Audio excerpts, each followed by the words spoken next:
જ્યારે પૂજા 6માં આવી હતી ત્યારે એના 50 થી 60% માર્ક્સ જ આવતા હતા અને આજે એને 9th ક્લાસની અંદર 90+ સ્કોર કરેલો છે. આ ટ્રાન્સફોર્મેશન એક દિવસમાં નથી થતું. પેરેન્ટ્સનો સપોર્ટ, સ્ટુડન્ટની કન્સિસ્ટન્સી અને ભવ્ય એજ્યુકેશનનું ગાઈડન્સ, એની સાથે જ આ વસ્તુ થયું છે.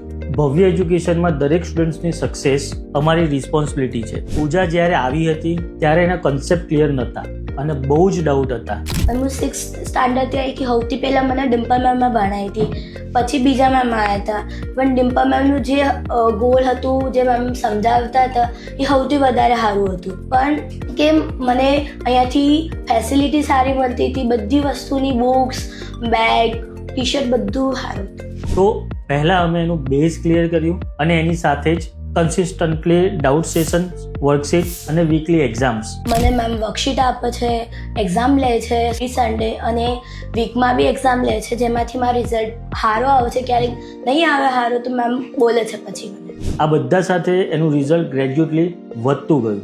અને જો તમે પણ તમારા બાળક માટે આ ટાઈપનું હ્યુજ ટ્રાન્સફોર્મેશન શોધી રહ્યા છો તો આજે જ કોન્ટેક્ટ કરો ભવ્ય એજ્યુકેશન.